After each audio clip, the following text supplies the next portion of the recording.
Olá, boa noite a todos. Bem-vindos a esta sessão das quintas de leitura, a segunda de 2025, em que temos o gosto de estar à conversa com João Tordo. João, obrigada por ter vindo até à Figueira da Foz. Um agradecimento muito especial à Câmara Municipal da Figueira da Foz, que nos permite estas conversas, à doutora Anabela Zudarte, que expõe de pé, a diretora da Biblioteca e Arquivo.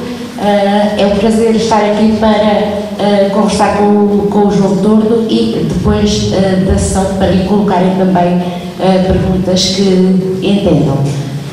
João, ainda bem que veio. O João Tordo tem uma obra já bastante numerosa, tem cerca de 20 livros, é obra, não é? Entre ensaio, romance, policial, isso é muito questionável, já vemos também de falar disso, porque o João é um autor muito metamórfico, não é? Gosta de ver os géneros ali a conviver. Olhando para a sua tábua bibliográfica, como lhe chamam os académicos, o seu ritmo editorial é frenético, João. Publica em média um livro por ano. Os Dias Contados, o seu último romance, um thriller, saiu em final do ano passado. Como é que consegue este ritmo?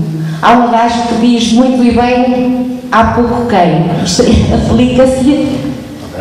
Boa noite a todos, obrigado pelo convite e obrigado por terem vindo. Obrigado à doutora Anabela pelo convite para vir aqui hoje e grato a todos vocês por terem saído de casa uma noite fria ainda por cima para virem até aqui. E obrigado pela apresentação. Eu não sei, eu tenho uma relação com a coisa que é muito mais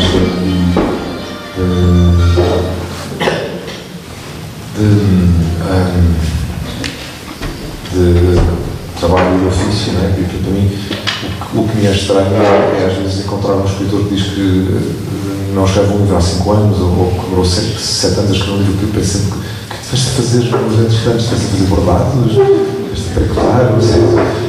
Para mim é sempre um bocado estranho pensar nessa coisa de ser um ritmo vertiginoso publicar um livro por ano. Para mim não parece nada um ritmo vertiginoso, parece que se é aquilo que eu faço, que devo fazê-lo, enfim, tanto quanto me é possível. Não sei se manterei este ritmo para o resto dos meus dias, até porque eu quero reformar-me, ao contrário de parte dos escritores. Reformar-se da escrita e será impossível. Sim, isso acho que é graça. Qualquer outra pessoa que diga que se quer reformar-se, diz, claro, não sei o que, o escritor é tipo,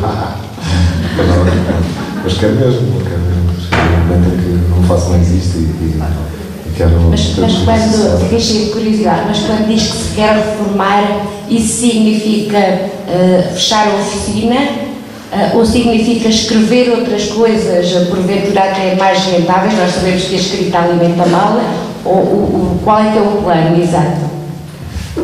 Mas a pergunta que está a fazer é como se perguntasse a um médico dentista, por exemplo, mas quando você se reformar vai arrancar um dentinho assim de vez em quando, assim, quando me reformar, não queres casar mais, se calhar escrevo no meu computador, escrevo um diário ou alguma coisa do género, não sei. Quando me reformar não quero escrever mais livros, nem queres publicar mais livros. É um trabalho que só quem está deste lado é que sabe, como só quem está do vosso lado é que sabe o que é fazer o vosso trabalho. No meu caso é um trabalho tem os dias contados. Mas pronto, que é um trabalho que não me dá particular prazer fazer. É um trabalho que eu faço com muito orgulho, ter aprendido um ofício durante muitos anos e vou continuar a aprender até me reformar. Mas demorou muito tempo a aprender, continua a ser difícil de fazer, pelas características do ofício e pelas minhas características pessoais. Portanto, a minha perspectiva de escrita, se eu conseguir... Qual é a idade da reforma agora?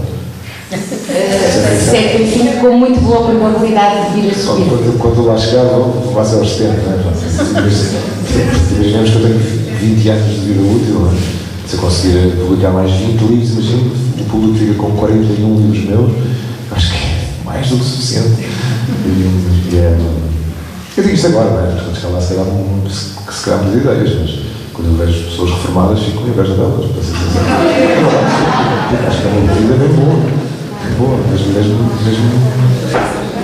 Mas acho que o João, eu compreendo essa perspectiva, pôs a profissão da escrita, estamos a falar ao nível das artes, com outra qualquer profissão. Esse argumento por vezes é válido quando querem requisitar escritores, artistas. Tivemos cá o Martim Sousa Tavares, por exemplo. Porque é que não vens cá tocar uma guitarrada, uma pianada, como se, não é? O João sabe bem em que terrenos nos movemos quando falamos destas coisas. Mas nós sabemos que não é exatamente uma profissão igual a tantas outras.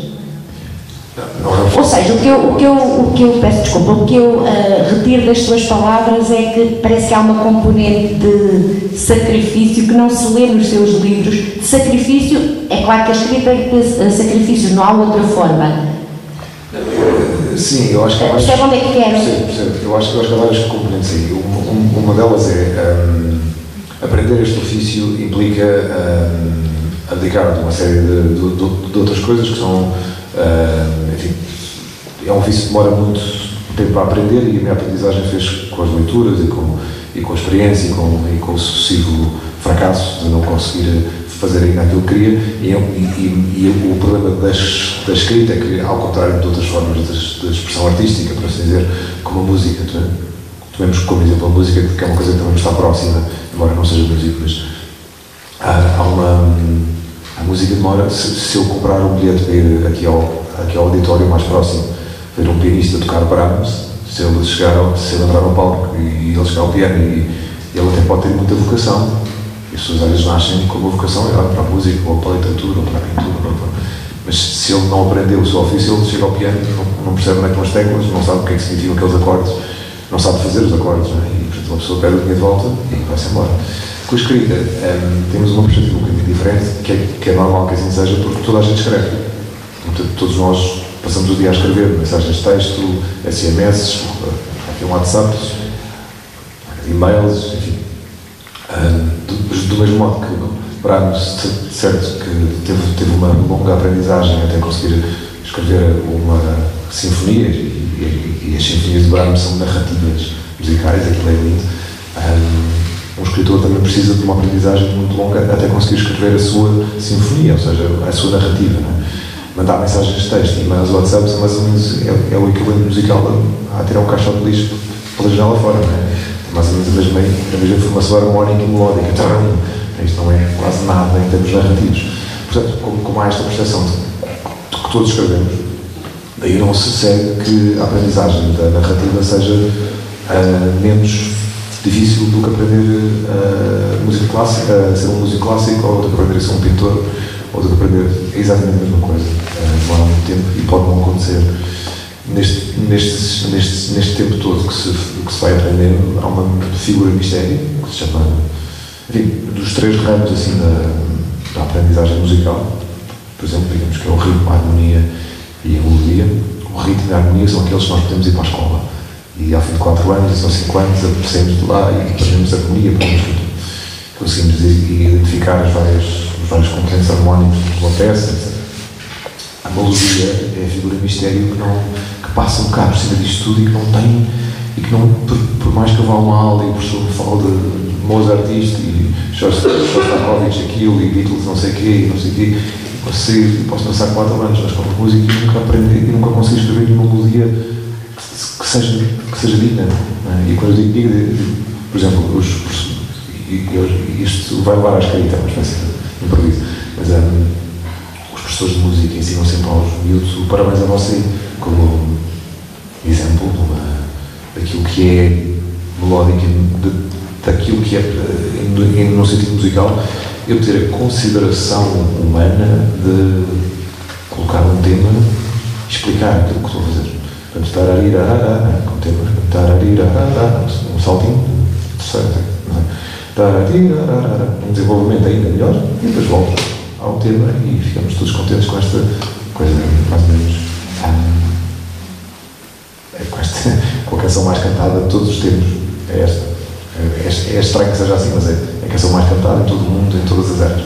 Neste momento está a ser cantada em todos os países por milhões de pessoas, e no segundo sim, outra vez, no segundo sim. E a razão para isto não é que o Parabéns a Você seja espetacular em termos melódicos e harmónicos, é relativamente simples. Mas há uma razão para isso, é que quem escreveu esta canção, que aparentemente foram duas irmãs americanas ao início do século XIX, que não era uma canção que fosse destinada a dar os parabéns a ninguém, era só uma composição. Quem escreveu isto lançou um tema, que sugere um território, e o que a canção faz é a exploração do território que esse tema sugere. E a escrita é exatamente a mesma coisa. Quando se encontra uma ideia que seja nossa, uma ideia original, o que o escritor faz narrativamente é explorar o território que essa ideia sugere. Acontece que essa ideia, o mais difícil, o mais fácil é uma pessoa, também na música, mas sobretudo na escrita, entrar em derivações, não é? E muitas vezes o que eu ouço ou o que eu leio é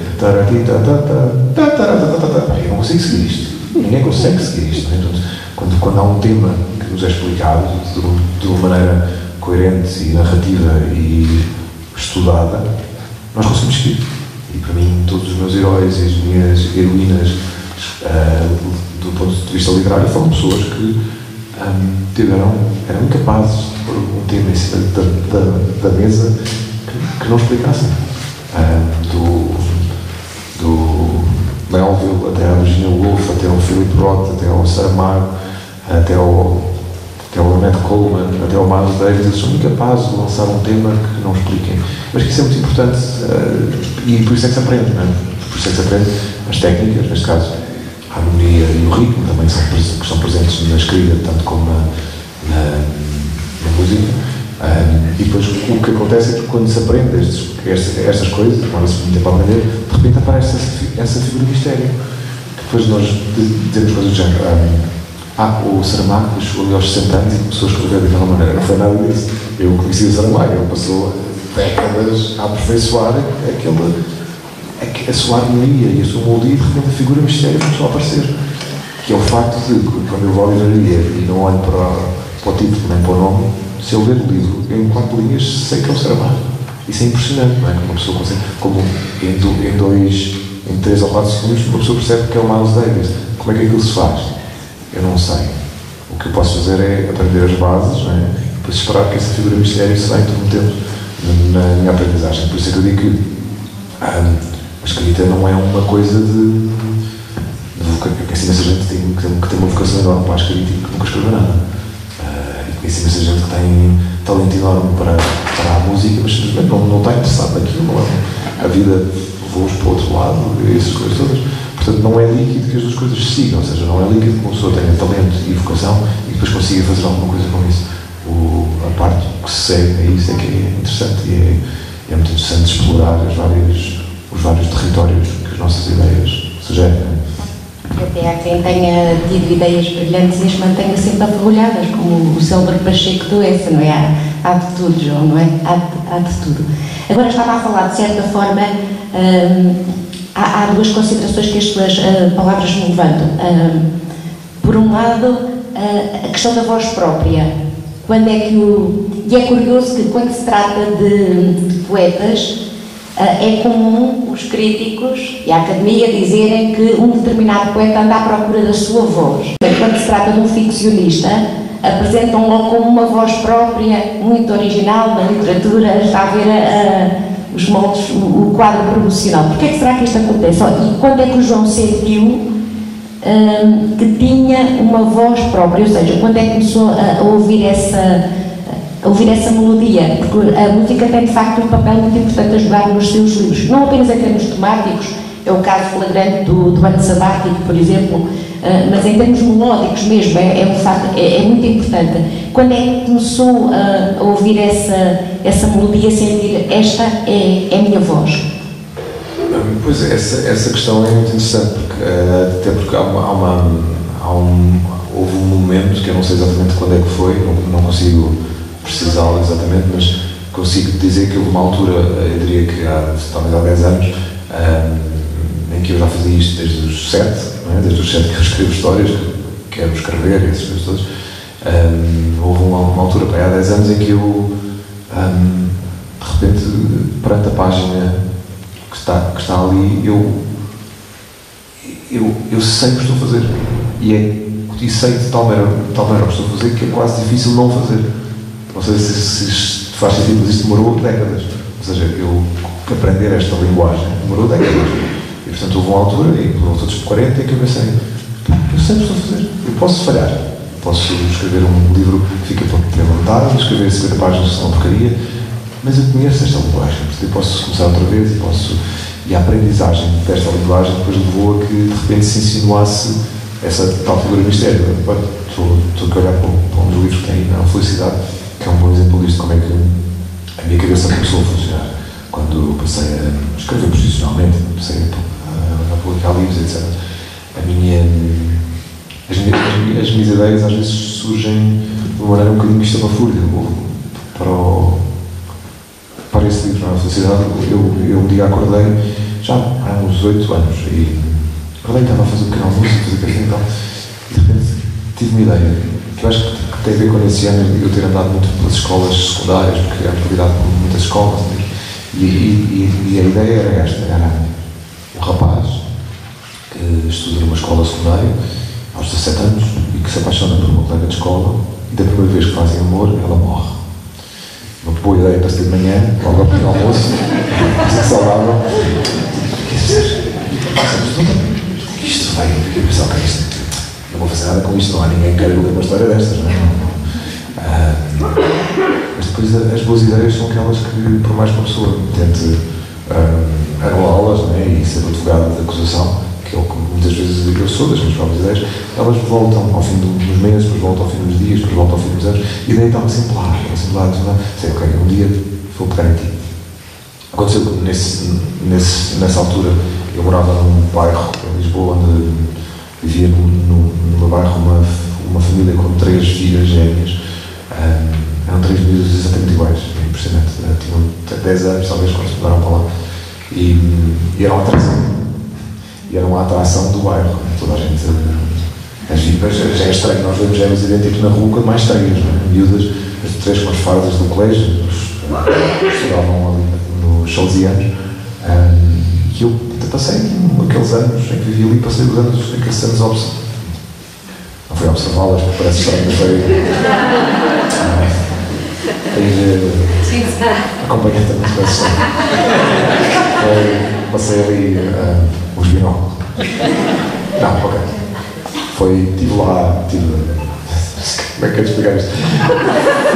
Eles encontraram, não é? E no café, e na farmácia, não sei, e elas foram crescendo. As palavras, sempre as palavras. Ok. Um dia desses fosse cancelado. São destas. E lá foram as raparigas crescendo e eu acompanhando.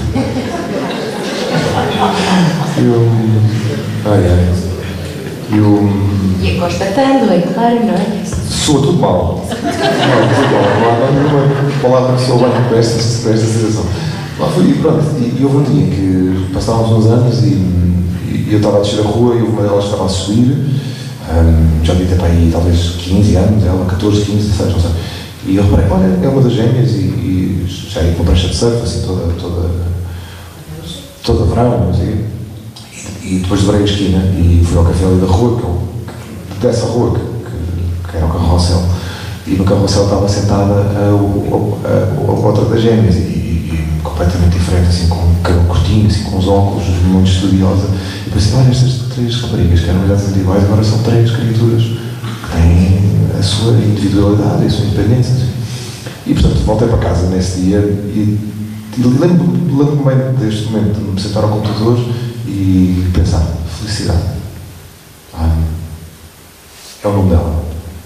É o nome de uma de 3 gêmeas que estudam no Liceu em Lisboa. Depois há um narrador, que eu não sei o nome, que se vai apaixonar por ela. E da primeira vez que fizerem amor dentro do carro, ela morre. Morre feliz. O problema foi, durante o ano passado, foi contar estas histórias. O livro, não sei por que carga d'água, os professores professores das escolas secundárias começaram a recomendar aos alunos e eu, várias situações em que eu estava... Hã? São sinistros. E recomendavam aos alunos, depois eu ia às escolas e eu via de vez em quando estava perante um auditório com 150 miúdos de 17 anos e eu te contava-lhes essa história, depois tinha que lhes dizer, não se preocupem, que não vos vai acontecer. Eu já fiz umas quantas vezes, eu não morri, estou vivo, mais ou menos vivo. Eles ficavam a sentir muito perplexos. Quando eu lhes contei, pode acontecer. Pode acontecer. Depois isso foi uma história, um artigo científico que mandou um senhor, quando leu o livro, mandou-me pela internet e estava lá retratada uma história, uma história sobre uma série de adolescentes que tinham morrido durante a primeira experiência sexual de complicações cardíacas e que pode acontecer, é uma coisa raríssima. Mas pronto, eu quando escrevi o livro e quando tive a ideia não sabia disto. Então, às vezes a realidade ultrapassa a ficção, não é? E o livro conta exatamente essa história, conta a história de é uma tragicomédia, não é? Que, pronto, e falávamos disto do tom e da voz e eu compreendo o que é que acontece comigo quando se juntam duas coisas improváveis, elas começam a funcionar e depois a minha maneira de explorar o território que esta ideia sugere, e esta ideia para mim é muito forte, é uma ideia que une Eros, a pulsão de vida, e Thanatos, a pulsão de morte, né? Duas figuras tão gregas. Eu sou muito grego no meu olhar para a narrativa porque eu aprendi com os gregos. E portanto a minha maneira de ver a narrativa é precisamente essa, é o trágico, que de tão trágico se vai transformar na comédia de estar vivo, que se vai transformar no que se chama o absurdo.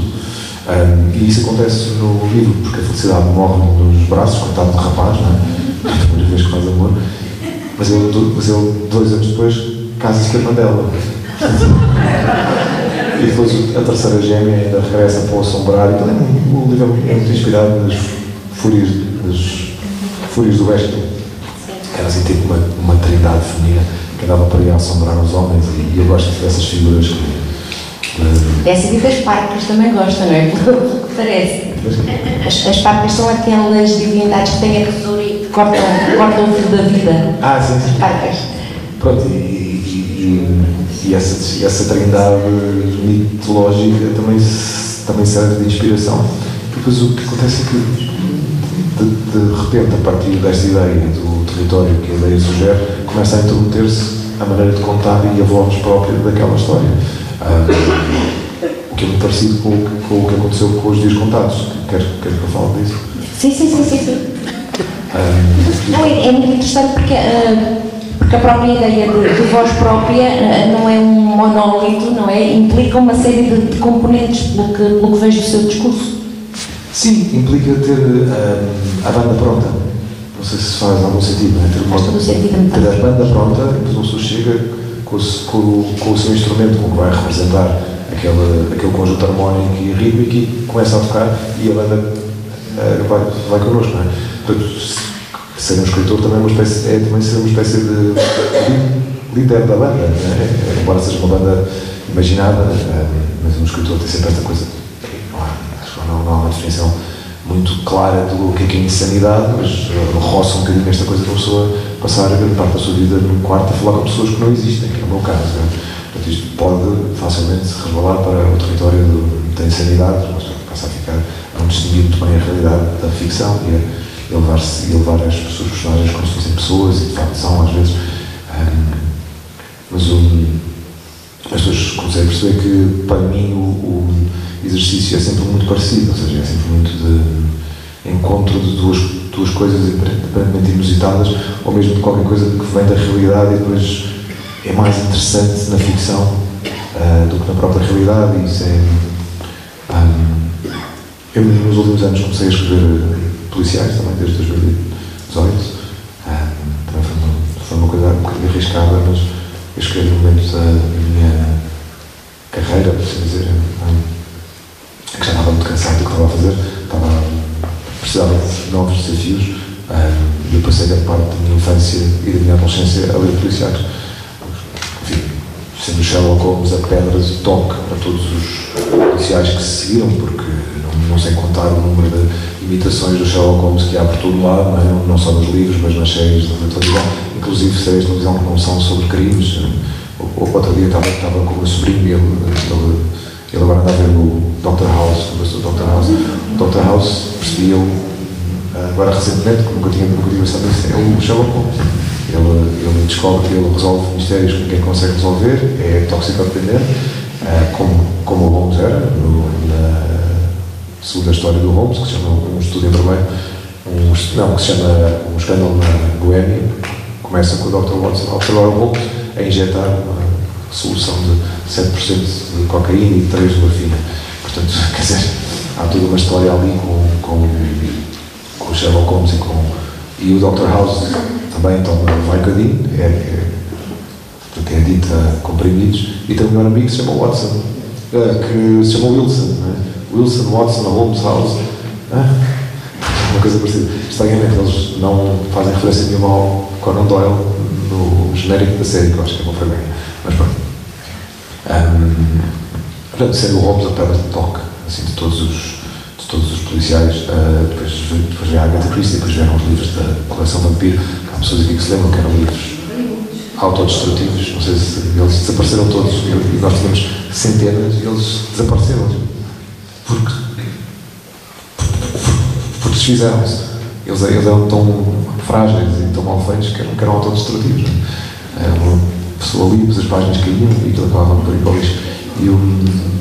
E portanto, para mim foi um ato quase de generosidade comigo próprio, dizer, pronto, ok, agora a partir deste momento em que já tens leitores, já publicaste uma série de livros, quando publiquei o meu policial já devia ter escrito aí 13 ou 14 livros, portanto já não precisava assim de muita apresentação, e ao mesmo tempo precisava de fazer alguma coisa nova, e pensei, ok, eu gosto mesmo disto, eu adoro ler policiais, mesmo os maus, eu gosto de ler. As séries que eu vejo, que são muito poucas, vejo aquelas séries da BBC de 4 ou 6 episódios que são sempre policiais e são os que eu, portanto, há toda uma aprendizagem ali que eu gostava de fazer.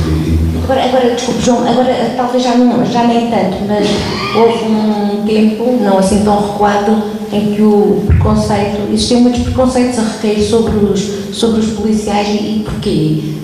E noto que mesmo no seu discurso, por vezes, em sessões das mais variadas, o que é uma coisa que eu acho muito curiosa, o João faz uma diferença entre romances literários e policiais no interior da sua própria obra, como se pudesse distinguir, coisa que me parece que não tem razão nenhuma. Sim, percebe o que é que... Porque, na verdade, os seus romances são policiais, o que não significa que não sejam romances. Ou que não sejam literários? Eu percebo o que está a dizer, mas claro, para mim a divisão em termos de superioridade é os ensaios estão cá em baixo, depois estão os romances literários e os policiais estão cá em cima. Porquê? Porque quem não tem a experiência poderá não perceber isto, mas um policial é muito mais difícil de escrever com um romance normal, mas muito mais difícil, não tem comparação. Eu tenho a experiência já bastante comprovada disso e, portanto, sei perfeitamente o que é que estou a dizer. E as pessoas até para dizer, mas não é. Houve um grande preconceito sempre em volta do policial, que foi considerado sempre um livro de série B, porque tem um teto emocional muito alto. O policial, a partir do momento em que se entra naquela narrativa, as coisas que acontecem no policial são coisas que são inverosímeis de acontecer num romance comum, num romance que se chama literário. Muitas pessoas no romance literário não assassinam as outras com golpes de machado, nem... Eu não. Mas é raro, não é? Todo o panorama de investigação da própria morte é uma coisa que passou para... que é quase considerado tabu, que tem muito a ver com a nossa relação com a própria morte, não é? Por exemplo, quando se faz o luto pelos mortos, os romanos, quando alguém morria, celebravam o luto com a cor amarela, porque amarelo é luctius, é a palavra em latim, e na Ásia hoje em dia, por exemplo, celebram luto branco, porque diz que a pessoa vai para o caminho da luz, não é? Nós aqui na Europa tivemos, e vai para a Europa Ocidental, nos Estados Unidos, mas aqui na Europa, mais específico, tivemos um pequeno problema que se chamou peste negra, que ceifou 75 milhões de almas num curto período de tempo, e portanto o luto para nós ficou associado à peste e ao negro, e daí que façamos o luto de negro e em silêncio, e quando vemos os enlutados pela rua, às vezes até nos afastamos e falamos baixinho, e deixamos que as pessoas estejam em paz, e não sei o quê. Isto é uma maneira, é a mesma relação que nós tivemos durante muito tempo com o romance policial, que é uma coisa que fala sobre a morte e sobre a investigação da morte. Portanto, é uma coisa das duas uma, ou é para não falar, ou é para não levar a sério. Porque é uma coisa, porque é que devemos fazer isto? E eu fui escolhido ao longo do tempo, enfim, com alguma experiência de ter perdido membros da família, e sobretudo a minha avó, que morreu recentemente, morreu há 3 anos, e era uma pessoa importante na família, ela morreu com 100 anos, e foi muito engraçado observá-la nos últimos anos de vida, porque, ao contrário de tudo aquilo que eu estava à espera, os últimos anos dela eram cómicos. Era uma comédia a acontecer, era muito engraçado. Quer dizer, tinha partes chatas, obviamente, porque toda a decadência do corpo e do espírito são coisas muito complicadas, mas eu gostava de descrevê-la como estando assim um estado de tipo animação suspensa. Ela estava suspensa, as pessoas iam lá e diziam: "Oh, vó, acorda!" Ela abria assim um olho e dizia sempre alguma coisa meio cínica, ou meio assim, cruel. Não cruel, mas cínica. E o mais engraçado foi que nos últimos tempos ela estava no lar, porque já não se conseguia tomar conta dela em casa, e ia lá à casa da nossa mãe, minha mãe, quando havia aniversários dos sobrinhos, dos netos e dos bisnetos, não sei o que mais, nós somos muitos e portanto havia muitos aniversários. E ela ia lá e se sentava sempre no mesmo sítio à mesa, e depois apagava as velas dos bolos que não eram dela, porque ela havia bolos separados. Na cabeça dela tinha mais 123 já, que separavam tantas vezes os bolos, e os sobrinhos netos irritavam, "Oh, o bolo não é teu", assim. E ela não sabia onde é que era, onde é que estava, como é que se chamava, quando é que o marido dela tinha morrido, não sabia nada já. Mas cantava sempre o Parabéns a Você. Sabia as notas todas. Que era muito estranho, né? Como é que parte da nossa cabeça é que se guarda esta informação melódica quando uma pessoa já nem sequer sabe o nome das próprias filhas. Ela chamava às filhas os nossos nomes, depois não sabia que não é que tinha.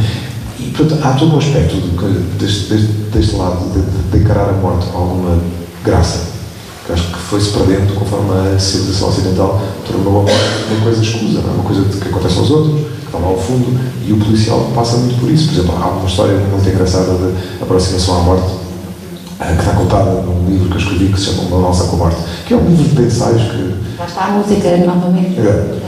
Que é um livro que faz uma proposta para mim próprio também estranha, que é: e se eu dançar com a morte em vez de fugir dela, não é? E se eu me aproximar e dançar a valsa, que é aquele compasso ternário interno, não é? E para lá uma história que é o Séneca que conta numa das cartas. Ele conta a história de um romano que se chamava Pacúvio. E o Pacúvio tinha um medo da morte de tal maneira grandioso e feroz, que decidiu que todas as noites ia celebrar o seu funeral. Então obrigava os filhos e os servos a transportá-lo para a cama, a cantarem canções de despedida e a pô-lo na cama como se ele fosse morrer. Depois no dia seguinte aparecia para o pequeno almoço, os filhos pensando: "Então morreste". E o Pacúvio fazia isto porque queria ensaiar a morte. E o Séneca pergunta: "Mas porquê uma pessoa há de todos os dias ensaiar uma coisa que só vai acontecer uma vez na vida?" Não precisa por causa disso. Só vai acontecer uma vez, como é que seja bem feito, não é? E a pessoa não há segundas oportunidades, não é? Vou morrer melhor amanhã. Eu acho que isto tem que se diga, não é? Esta nossa distância muito grande da morte, medo, e depois ao mesmo tempo perceber: mas medo do quê? Medo do quê? Isto está anunciado desde sempre. Não é? Tipo, não consta, não há ninguém que diz: "Eu ainda não morri, com 200 anos ainda estou cá". Ninguém. Mas ao mesmo tempo, claro, e portanto os policiais têm essa coisa. Só para falar nos dias contados, afinal, quando quando escrevi, é o terceiro policial com a Pilar como protagonista. É uma personagem muito peculiar. Já tem uma existência anterior, se bem que essa existência anterior, curiosamente, é abordada aqui neste livro, não é? Sim, e logo ela é recuperada de outros, para quem ainda não leu, ela é recuperada de outros do Águas Passadas, mas o João decide investigar, digamos assim, ou dar-nos mais alguns elementos da vida dela antes de nós a conhecermos, ou antes de nos ter apresentado esta figura. Porquê é que a fez, deu-lhe uma segunda vida, digamos assim? Não é a segunda, neste caso é a terceira vida. Neste caso é a terceira. Sim, há Águas Passadas, depois há o Sempre de Perdão, que de certo modo faz avançar a narrativa da Pilar, e depois eu tinha outro projeto para o terceiro livro que ia fazer também avançar esta narrativa, e tinha desenhado, porque novamente os policiais carecem de muito mais preparação e planeamento do que o romance. Preparação estrutural. Os romancezinhos.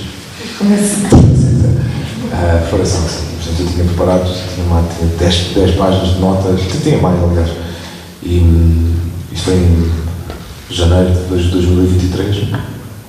E eu levei essas notas comigo porque fui com a família uma viagem para a neve e fomos para a Serra Nevada. Eu nunca tinha esquiado, para quem nunca esquiou, eu tinha 47 anos quando isto aconteceu. Não façam. Não experimentem. Não é uma experiência que eu recomendo a ninguém com mais de 10 anos de idade. Mas pronto, queríamos todos muito ir à neve em família, e lá fomos a 18 numa caminhonete, porque o meu padrasto não gosta de andar de avião, de maneira que fomos numa caminhonete adulto de Lisboa até a Serra Nevada, tem 10 horas para lá chegar. Enfim, com as malas e com as crianças, eram 8 crianças, todas aos berros. O meu irmão Pedro estava cheio de febre, porque tinha acabado de chegar de Angola, nós achámos que ele tinha dengue. Foi tudo uma palhaçada, até chegámos à Serra Nevada. Depois, quando chegámos à Serra Nevada, chegámos às 3 da manhã e o autocarro não passava mais do que aquilo, tínhamos que subir até o hotel. Bom, foi um filme. Chegámos lá com esta gente toda.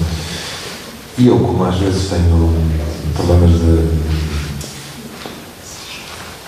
temperança, digamos assim dizer. Às vezes, tenho dias em que sou uma pessoa temperada e sensata, e tenho outros momentos em que não sou, e tenho esse defeito, e sei que tenho, portanto tento trabalhar nele. Mas estava num desses momentos? Estava num desses meses.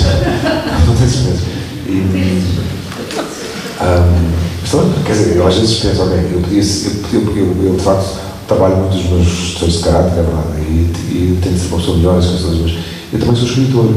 Não consta que os escritores sejam assim, as pessoas mais espetacularmente bondosas do mundo, nunca foram. Portanto, temos toda uma coisa egoica aqui à volta, que é narcísica, às vezes é um bocadinho difícil de lidar. Portanto, ter consciência disso já é bom, eu tenho consciência disso, mas às vezes não consigo controlar. E, portanto, quando cheguei à Serra Nevada, no primeiro dia, conheci o instrutor de ski, chamado Oscar.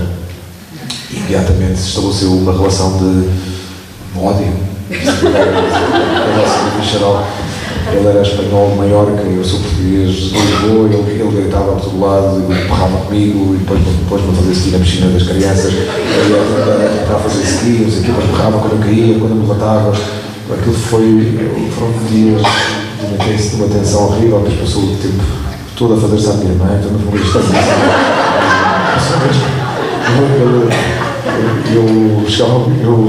nós chegávamos para lá de ski às 8h30, às 9 da manhã, onde está a Ruana? Onde está aqui? Onde está a Joana? Criámos ali uma relação difícil. Depois, no terceiro dia, ao fim do segundo dia, pedi desculpa, porque fui mal educado com ele, e ele fez assim uma cara, não sei o quê. E no terceiro dia fomos para as pistas. Foi evolução. Não houve assim evolução nenhuma. Fomos para as pistas e quando chegámos lá acima, o Oscar lá à frente, e eu lembro-me bem disto, foi em 2023, não é? E a minha mãe e o meu padrasto foram para a pista da esquerda, que era a pista verde. E o Oscar me gritou, à esquerda, não sei o quê. E eu Clamei para a esquerda, não esquis, e fui para a direita. Que é o que acontece quando uma pessoa de ski é ao contrário da vida, não é? Uma pessoa inclina-se para a esquerda e vai assim. Eu vi uma padrasta e a minha mãe irem para a pista verde, que é mais ou menos uma inclinação assim, e eu fui parar à pista azul, que é assim. Pronto, tive um acidente enorme, tiveram que me buscar com uma moto de ski, eu fiz uma luxação no ombro, passei 4 semanas com o braço ao peito e depois passei 6 meses para ir de fisioterapia, porque é uma lesão de facto complicada. E, portanto, este livro é a minha vingança do Oscar. O livro é sobre ele. Não é sobre ele, mas eu gosto. Mas espero que ele não diga ao leia, só que ele não sabe ler. Portanto... Não, então o livro começa com a história de um homem. Está a superar, não é bem? Eu quando falo disto aqui sou um bocado incomodado porque eu lembro da situação, dos meses que seguiram e da quantidade de dias que perdi com o braço ao peito e sem aproveitar as coisas. A culpa não foi do Oscar, mas no fundo foi. Coisa vaga assim já.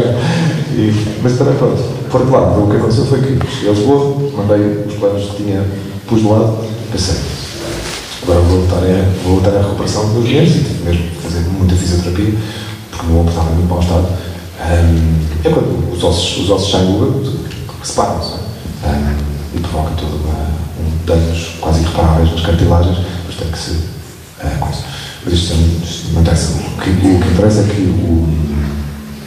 pensei, eu vou escrever um livro sobre um homem que é um compositor de bandas sonoras, que eu já tinha aqui há muito tempo, que vai com a mulher e com o filho de férias para a Serra Nevada e conhecem o Oscar.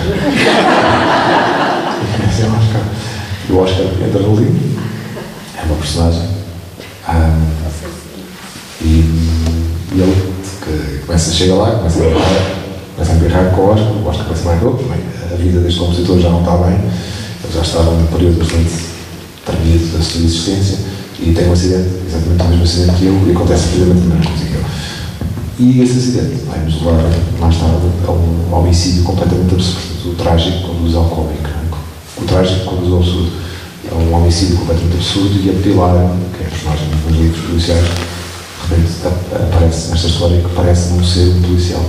E eu queria muito fazer isso, queria muito escrever de novo um policial que não se parecesse com um policial e depois fosse um romance, portanto, um romance comum disfarçado de policial, ou um policial disfarçado de romance comum, não sei dizer. Mas a verdade é que se não fossem as minhas experiências vividas, não é? Muitas vezes eu não teria material para as histórias e pronto, às vezes uma pessoa tem que passar pelas próprias situações para poder encontrar o caminho delas. Na verdade, nem há essa separação de géneros, não é? Eles convivem numa espécie de sistema de boa vizinhança ou numa fluência convivial e não há necessidade de separar as coisas. A questão é que o João quis iludir o leitor e fazer de conta que não era um policial. A questão é essa, não é? Ainda há mais esse passo. Mas, sim, há esse elemento de uma certa ilusão. Quem começa a ler o livro pensa, que história é esta? Onde é que está o crime? Onde é que estão os polícias? Onde é que está o que costuma acontecer no policial? Mas eu quis, de certo modo, subverter as regras e escrever o Águas Passadas é um policial mesmo duro na sua, e mesmo concreto na sua execução. O Centro de Perdão também, de certa maneira, e este é um bocadinho menos. Este eu quis um bocadinho entrar na história da Pilar com maior profundidade, como já referiu, e queria entrar nessa história recuando no tempo. Portanto, enquanto o Águas Passadas começa em 2019 e o Centro de Perdão em 2021, este começa em 2013, quando a Pilar é uma ilha de rua, em Lisboa, e de repente por portas e travessas vê-se envolvida num crime, numa discoteca, que de algum modo muito estrambólico e muito estranho está relacionado com isto que aconteceu na Serra Nevada e as consequências do que aconteceu na Serra Nevada. Portanto, unir as duas coisas é que eu acho que é muito interessante, não é? Porque esse é o desafio de qualquer escritor, é pegar em material que por vezes parece muito disparo e como é que isto se cose, não é? Como é que eu produzo uma narrativa a partir daqui. É curioso ao ouvi-lo falar, porque o João vai falando de parte substancial do enredo dos seus livros. Tão importante como aquilo que se conta é a maneira como se conta, e esse aspecto para si é mais importante, ou o que se conta, ou as coisas querem ser equilíbrio. Estou a falar do valor da palavra, da importância. O que é mais importante? Quando revela pormenores do enredo, normalmente faz o que muitos escritores não fazem, que é não querer entrar pelo enredo, não fazer spoiler, digamos assim. O João não fala disso com muito à vontade. Eu presumo que seja talvez mais importante a maneira como se conta, é tão importante, ou mais importante ainda, presumo eu, do que aquilo que se conta. Que perspectiva é que tem sobre? Não tenho certeza. Eu acho que as duas coisas são paralelas, não é? E correm em paralelo. Claro que a maneira como se conta qualquer coisa é muito importante, até porque para mim, que sou um escritor de primeira pessoa, ou seja, quando eu chego à página em branco, a minha tendência é escrever nessa pessoa, não é? Mas portanto, o meu grande desafio é escrever na terceira, muitas vezes, para não ficar com uma mão deficiente, não é? para não ter uma mão boa e outra que não funciona. Vou tentando fazer os dois exercícios, mas uma vez mais, eu já há algum tempo que comecei a olhar para as coisas. Acho que a minha vida levou para aí, levou para começar a olhar para as coisas de uma maneira muito mais do ponto de vista de divertimento e de usufruir do que propriamente intelectualizar a questão, não é? Portanto, muitas vezes pergunta-se aos escritores essas questões difíceis que já me entram um bocadinho pelo lado da teoria, e eu estou muito menos interessado nisso do que propriamente no facto de conseguir fazer qualquer coisa que produz nos leitores aquilo que os livros produziram em mim quando era miúdo e adolescente, que era ficar agarrado àquela história até ao fim. E para mim, se eu conseguir isso, já me dou por feliz, e portanto não penso muito menos do ponto de vista abstrato, até porque uma pessoa, quer dizer, quando nós estamos a aprender qualquer coisa, não é? Uma pessoa está a aprender a dançar, sei lá, salsa, não é? E começa por 1, 2, 3, 4 e aprende os passinhos aqui, e portanto os primeiros meses está ali a contar passos, não é? E portanto estamos a pensar muito, e muitas vezes pisa-se o parceiro, estamos a contar tantas vezes os passos que acabamos por... E com a escrita funciona do mesmo modo. Eu passei muitos anos a contar os passos e a tentar perceber como é que as coisas funcionavam, até ao momento em que posso simplesmente ser. Posso pura simplesmente ser. Eu não tenho que estar a pensar se estou a contar com a voz certa ou a voz errada, se isto é a terceira pessoa, se é a primeira, se isto é eu consigo pura simplesmente ser. Mas porque passei muito tempo a não conseguir ser. Passei muito tempo sem perceber o que estava a fazer. Portanto, quando se percebe, é fantástico, porque é mesmo uma espécie de... Eu não via e agora vejo, né? Mas esse sapar do véu demora muitos anos, mas o repente percebe como é que funciona e consegue fazer aquilo que é a única coisa que eu tenho ambição, que é uma pessoa começa a ler um livro meu e que vá até ao fim e que aquilo lhe dê qualquer coisa de bom. Não precisa de ser profundo, nem precisa de ser o sentido da vida, essas coisas todas que se escrevem nas contracapas, que eu acho incríveis. Não há nenhum escritor que não escreva sobre a condição humana. Nem que seja uma voz original na literatura atual. Uma voz original sobre a condição humana, não percebo o que isso quer dizer. Fico sempre um bocado mergulha nas profundezas da alma. Sim, mas as pessoas são mesmo inteligentes. Mas fico bem a pensar, uau, é incrível. Pronto, eu não tenho assim muita ambição de fazer esses mergulhos tão profundos, até porque não sei se não é.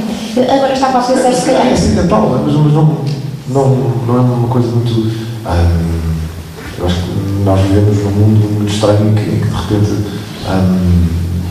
tudo que era parte do nosso ser mais recôndito foi regurgitado nas redes sociais. Não é? As pessoas passam o dia a regurgitar a sua interioridade nas redes sociais e, de certa maneira, houve uma dissolução dessa barreira entre quem nós somos e o que é que o mundo ouve de nós, ou tipo, sabe de nós, de tal modo que quer dizer, quando eu comecei, não é? Eu não sabia disto, mas eu podia ser espontâneo, não é? Eu não posso ser completamente espontâneo porque fico tudo gravado. Se eu digo alguma coisa, seja fora da caixa, seja mais arranjado, não sei o quê, alguém grava, mete no YouTube, não é que eu tenha importância nenhuma, mas imaginem as pessoas mais importantes, as pessoas que têm mesmo cargos, que são pessoas que têm muito a perder, são pessoas que não podem fazer nada, não é? Fora da caixa. Deixou de existir, ao mesmo tempo que isso deixou de existir, também deixou de existir uma série de coisas que haviam quando eu estava a começar, que é, por exemplo, crítica. Qual é que é a diferença hoje entre um crítico no Expresso, que lê não sei quantos livros por semana, e uma pessoa que lê não sei quantos livros por semana e que escreve num blog, ou no Facebook, ou no Goodreads, ou no Instagram? Nenhuma. Não há diferença nenhuma. E, portanto, como toda a gente passou a ser crítico, e toda a gente passou a ser opinador, e toda a gente passou a regurgitar a sua interioridade para cá para fora, porque eu acho que é absolutamente brilhante, porque eu não, acho que a crítica, como era há 20 anos, já tinha os dias contados há muito tempo, não é? Está a pensar em que nomes concretamente? Eu estou a pensar na crítica em geral. E agora Figueiredo, os tempos, por exemplo, do Gaspar Simões, por exemplo.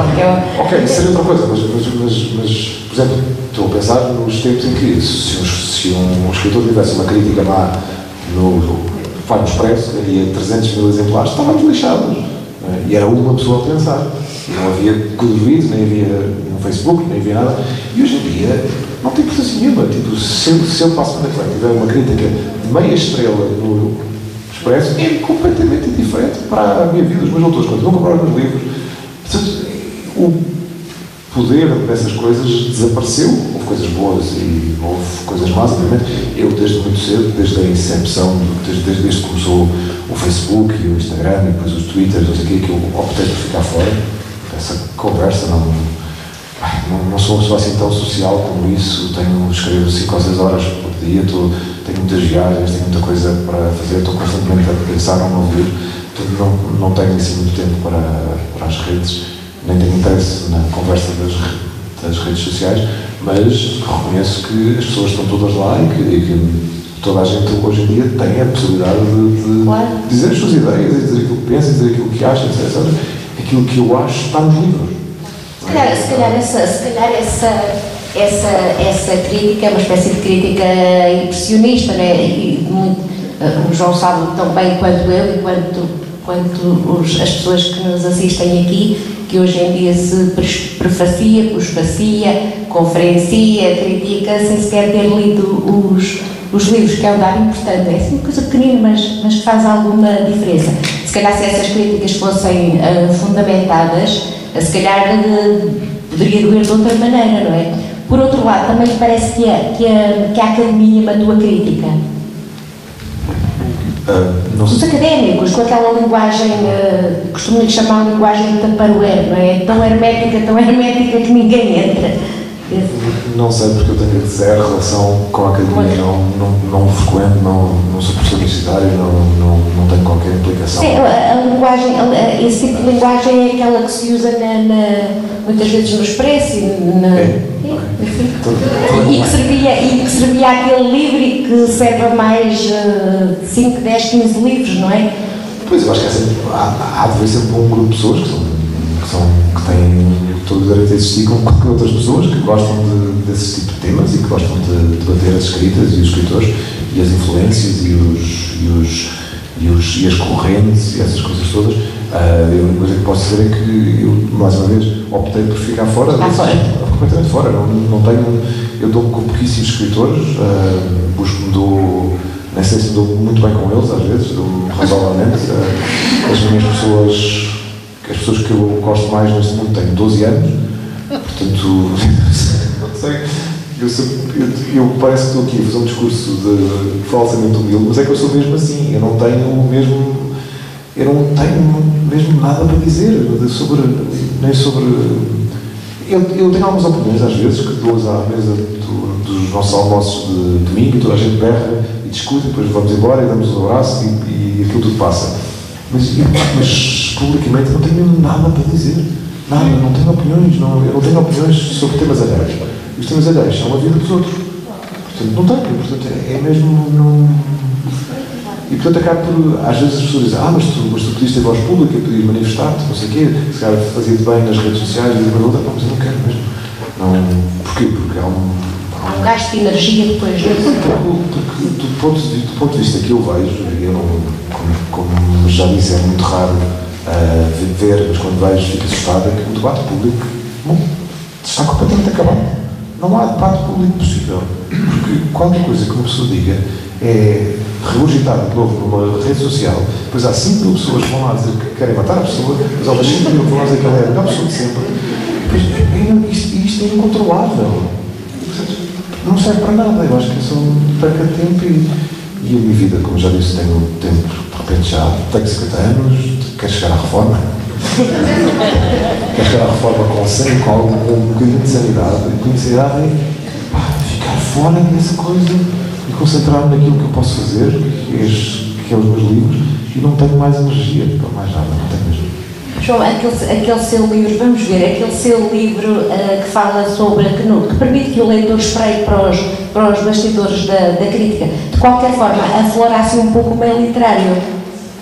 O Manual de Sobrevivência? O Manual de Sobrevivência, sim. Sim, há uma parte que fala há uma parte que, sim, dá para ler também o que não se diz lá, portanto, aquilo que soa por ausência e algum tipo de crítica, qual é que é a sua ideia do meio literário? Fala de inveja, ou nós conseguimos pressupor isso, não acompanha os seus pares, presumo? O trabalho dos seus, ou de alguns, acompanha? Sim, acompanho isso.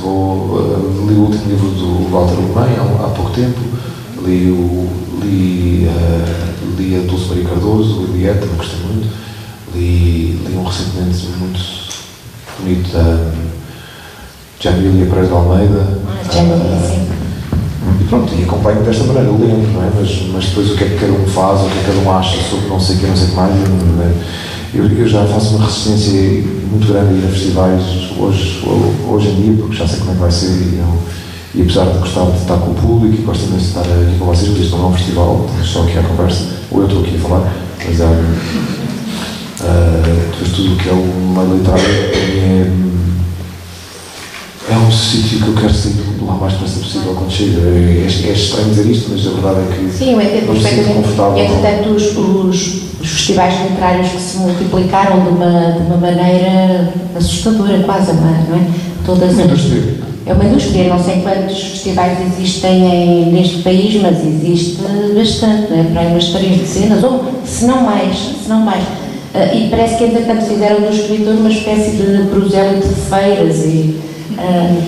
Sim, é por isso que vê as coisas desta maneira, ou seja, é porque tem essa vertente antissocial que falou há pouco, é porque sente que isso lhe rouba tempo à escrita, é porque acha que o meio literário é muita intriga junta, é por tudo junto, ou porque é que... Não sei, eu acho que como disse, as minhas pessoas favoritas têm 12 anos, há uma delas que tem 16, que é o meu sobrinho mais velho. Também gosto da minha mãe e dos meus irmãos, obviamente, mas as minhas pessoas que eu gosto mais têm 12 anos, e portanto eu tenho 49, é esquisito, sei, mas porquê? Porque eu dou melhor com eles do que com os adultos, e portanto estou muito mais à vontade. E portanto, muitas vezes a escolha, e nestes 21 anos ou 22 anos, já publicar livros, passei por todas as fases, não é? Houve uma fase inicial dos primeiros 10 ou 12, 15 anos em que eu viajava sem parar, não é? E viajei pelo mundo inteiro por causa dos livros e estou muito grato por isso. Do prémio Sarmar também.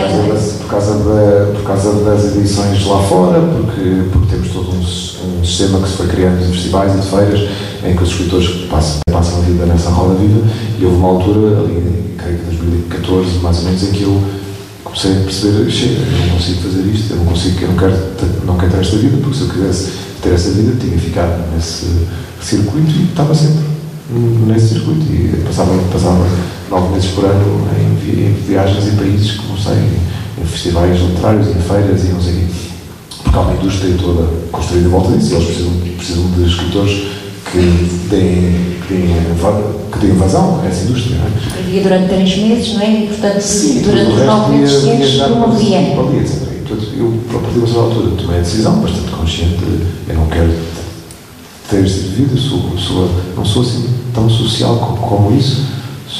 Gosto de estar sozinho, gosto de estar com a minha família, gosto de ter uma vida, preciso de uma vida de rotinas, preciso de ir jogar pádel, preciso de ir ao ginásio, preciso de ir à natação, preciso de ver o Sr. João lá do bairro, que eu devo imenso dinheiro, esqueço-me sempre de pagar as compras.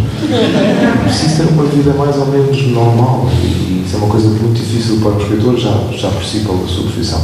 Acrescentar a isso mais as circunstâncias de estar constantemente fora de casa, a entrar e a sair, eu não queria, portanto, ainda faço isso muito aqui em Portugal, mas mais uns anos e vou começar a reduzir as coisas porque acho que merece ter uma vida normal como toda a gente. Não reparo. Já o Jorge Seda dizia, é quem escreve não vive. Não, dizia um bocado aquela coisa. Eu conheço casos portugueses e estrangeiros, conheço um escritor colombiano, por exemplo, que é um grande escritor, que o ano passado teve 246 dias fora de casa. E ele tem 3 filhos. 246 dias fora de casa. Eu penso, uma pessoa consegue fazer isto? Pronto, essa vida está ali à disposição de quem tiver algum sucesso, de quem tiver livros traduzidos, etc. Eu não estou interessado, mas é o meu caso. Não passa absolutamente, não estou aqui a fazer julgamento nenhum. Acho que há pessoas que fazem extraordinariamente bem, que são até muito poderosas no modo como falam, como comunicam nesses festivais e comunicam coisas importantes sobre temas importantes que eu não tenho, que eu não sei falar deles. E, portanto, no outro dia estava, a última vez que fiz assim uma coisa maior foi no CCB, foi no meu auditório, era uma conferência sobre não sei mais, e eu achava que era uma conferência sobre livros e estava um escritor ao meu lado, e a primeira coisa que o escritor disse, isto foi ano passado, desculpa. E a primeira coisa que ele disse foi: libertem a Palestina, e o público desatou aos gritos, e eu fiquei assim, tipo, eu vim parar ao sítio errado, eu não sei nada acerca disto, eu não tenho nada para dizer acerca disto. Não sei, eu disse uma coisa qualquer acerca da Palestina, e as pessoas começaram a aplaudir, e quando chegou a minha vez de falar, eu já estava derrotado, já não sabia, eu pensei que ia falar de livros, no final era para falar de política, e pronto, eu não. Não sei, talvez seja a altura de passar a palavra aos leitores, quem porventura tiver perguntas que queira colocar ao João Tordo, considerações, o que entenderem. Sim, por favor. Sim. Eu queria perguntar, é uma pergunta indiscreta. Como é que chamas? Camila. É uma pergunta indiscreta. Eu queria perguntar se dá para viver de rendas de livros. Ou seja, o livro é um... Ou seja, se dá para viver só das publicações dos livros. Eu sei que publica todos os anos. Se isso é uma renda, ou seja, se é uma renda suficiente para uma pessoa ter uma vida normal. Que é o que nós queremos ter. Pronto, é isso. Sim, eu acho que tu querias dizer se dá para viver da escrita, não é? Ou seja, porque eu sei que dá para viver. Eu conheço pessoas que vivem da escrita, mas não só de livros. Acho que é isso especificamente. Agora dá, mas eu fiz um plano bastante ambicioso aos 30 anos, pensava, quando chegar ali aos 40 gostava de estar a ver os livros, mas cheguei aos 40 afinal não estava mais ou menos, e depois disse, ok, vou empurrar isto mais 5 anos e vou aos 45 estar a ver os livros. Depois cheguei aos 45 e disse, ok, agora já consigo, agora este ano vou fazer 50 sim, eu consigo viver dos livros, faço outras coisas, às vezes mais porque um projeto me interessa ou qualquer coisa que eu acho que é interessante de fazer e aceito, mas também tenho muito. Quando tens uma carreira já longa e quando tens alguma reputação, depois quando consegues começar a negociar condições melhores e é na negociação dessas condições e também no facto de estar com a editora Penguin, que me apoia muito e que me trata muito bem, isso os trato muito bem. Porque eu faço tudo o possível para que os meus livros vendam. E por ter leitores e por manter os leitores contentes, por assim dizer. Consigo, não tenho uma vida espetacular, mas também não quero. Eu não sei, nunca percebi muito bem porque é que as pessoas gostavam de ser muito ricas, porque eu não, acho que é uma coisa estranha. Uma pessoa nascer rico, por exemplo, tipo, deve dar um vazio enorme na tua vida. Nasces rico e o que é que fazes agora à vida? Não é? Qual é a tua ambição de conquistar qualquer coisa? Não é? E muito do facto de eu escrever livros e de publicar livros e as pessoas compram, para mim é um bocado a recompensa do meu trabalho. Não é? Eu fico muito contente quando vejo que o livro vendeu tal e tal, e portanto dá para agora pagar os próximos 5 ou 6 meses de vida. Depois quando tens um conjunto ali, quando já tens muitos livros publicados, eles estão sempre a vender, tu estás sempre a ganhar algum dinheiro. Mas é um caminho, não é? Um caminho. Eu diria que em Portugal somos talvez 12 os que conseguem ir, 13, não sei, deve ser um número assim baixinho, mas é muito difícil e implica muitos sacrifícios pessoais, ou seja, implica que nos últimos 20 e tal anos eu quase nunca passei de um fim de semana em casa, muitas vezes tive que fazer viagens a meio da semana, mas é quinta-feira, muitas vezes tive muito tempo, passei muito tempo enfim, na estrada. Eu, por exemplo, o ano passado fiz 58 encontros, é mais do que um por semana, não é? Portanto, imagina, fazer isto 58 vezes num ano, para além de todo o trabalho que tens de escrever e reescrever e aulas, é uma vida exigente, mas é execuível se tu tiveres alguma cabeça e sobretudo se gostares de ter feito aquilo que fizeste, porque eu não vou dizer se gostares de escrever, porque qualquer pessoa que seja escritor descobre ao final de um tempo que não gosta de escrever. Escrever não é uma questão de gosto, nem de prazer, muito menos de prazer. Prazer é comer chocolate, isso é que é bom. Eu adoro comer chocolate, não gosto nada de escrever, não tenho prazer nenhum. Gosto de ter escrito e gosto de levar as coisas até ao fim, mas gosto das ideias. Por exemplo, quando tenho uma boa ideia e ela abre um território, eu fico todo contente. Olha, este território é tão engraçado por explorar. Deixa-me agora mostrar como é tão interessante ir desde si bemol até àquela ré sustenido. Estou fora em termos musicais, mas deixa-me mostrar como é tão interessante desenvolver esta personagem para depois mais tarde colher os frutos disso. Mas depois todo o processo é penoso, porque é fisicamente exigente de escrever, é mentalmente desgastante, emocionalmente também às vezes não é fácil. E portanto tem todo um ofício que não é. Se um dos meus sobrinhos me dissesse que queria ser escritor, eu não diria não faças isso, mas diria vamos falar sobre o assunto seriamente, porque acho que é uma decisão muito... Achar que umas sessões de terapia? Sim, acho que as crianças devem ser demovidas a fazer disparates. Portanto, eu acho que é uma coisa de... Ok, mas olha que eu faço isso e eu posso te explicar o que é que acontece se tu tomas essa decisão. Não é uma coisa que toda a gente... Mas, obviamente, depois a recompensa está do outro lado. Quando tu descobres que as pessoas que te leem gostam muito de ler os seus livros e muitas delas te mandam mensagens e escrevem e dizem, olha, eu gostei imenso disso, aquilo, ou não gostei, ou esta personagem isto, aquilo. Eu basicamente, o meu herói, nesse sentido, era o Conan Doyle, porque o Conan Doyle, quando escreveu Sherlock Holmes, ele não escrevia livros, ele escrevia e eram publicados em fascículos no Evening Standard, ou no jornal qualquer. E as pessoas reagiam àquilo que o Conan Doyle escrevia. Portanto, quando ele mata o Sherlock Holmes nas cataratas de Reichenbach, o público revoltou-se. Houve revoltas populares à porta de casa dele a pedir o Sherlock Holmes de volta. E as pessoas andavam revoltadíssimas. Portanto, e ele tinha essa relação com o público. Depois as pessoas também mandavam cartas a sugerir histórias. Olha, que a minha vizinha foi, não sei o quê, deu um caso, não sei o quê, e mandavam histórias. Eu acho que isso é muito engraçado e esse tipo de relação que eu gostava de ter com as pessoas que leem, muito mais do que o resto. O resto, a parte do show business, não me interessa muito pouco ou mesmo nada. Por exemplo, para a semana vou ao Correios de Escritas, que é um festival na Volta de Varzim.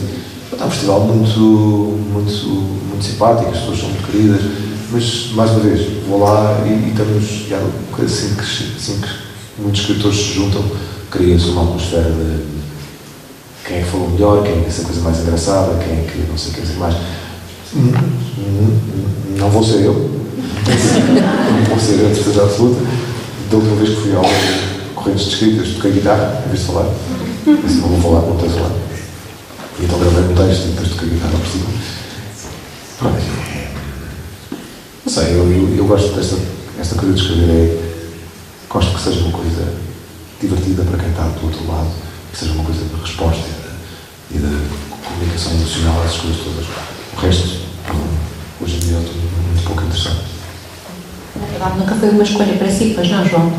Nunca pôde escolher entre ser ou não ser, tinha que ser. Eu acho que tinha essa coisa desde miúdo, não é? Desde miúdo que era um escritor de histórias e de banda desenhada e as minhas avós tinham, agora não tenho, já estão mortas, mas tinham centenas de coisas que eu escrevia, que rabiscava e sempre teve em mim esta coisa de querer escrever e querer contar e a narrativa, não é? Enquanto forma talvez de fuga um bocadinho. E, portanto, era um bocadinho aquilo que me ia acontecer. Se não fosse nesta área, seria outra. Na sequência do que estava a dizer, desde pequenino que é Citália, desde pequenino que é assim introvertido, ou seja, quando era pequenino escrevia-se só para a família ou era para a escola, para os amigos, gostava de escrever e lia os seus livros para alguém? Eu não era assim, eu era muito tímido, sim, mas eu acho que isso, no fundo, sou uma espécie de. Acho que sou um tímido que tem dias, não é? Eu tenho dias em que estou muito tímido e tenho outros dias em que estou mais cá fora e consigo, por exemplo, isto que eu estou aqui a fazer, não é? Eu há 20 anos era incapaz de fazer isto, era capaz de ficar aqui todo envergonhado, dizer umas coisas, inventar umas coisas. E hoje em dia consigo chegar aqui simplesmente ser eu, não é? E dizer aquilo que me passa pela cabeça, pronto. Falar um bocadinho sobre como é que é a minha vida, que é muito normal. E, portanto, quando era miúdo, acho que inventei uma maneira de certo modo, tentar abarcar a realidade que me rodeava, que não tem nada a ver com a realidade. Muitas vezes as pessoas pensam, dizem muitas vezes, pois, tu deves ter crescido assim num ambiente artístico por causa do teu pai, da tua mãe, não sei o quê. Eu cresci rodeado por costureiras. A minha avó era costureira, a minha tia-avó era costureira, a minha tia-avó era costureira, a minha tia-avó também era costureira, todas costureiras. Era uma família de Setúbal, pobre, muito pobre. A minha avó foi de Setúbal para Lisboa nos anos 40 e alugou uma casa ali na Estrela, que é onde agora mora a minha irmã, que agora é um bairro super chique, na altura era um bairro cheio de pobre. E até o Fernando Pessoa, acho que fala disso num poema, ia morar para a Estrela, não sei o quê, tipo, casava com bem, não, aqui.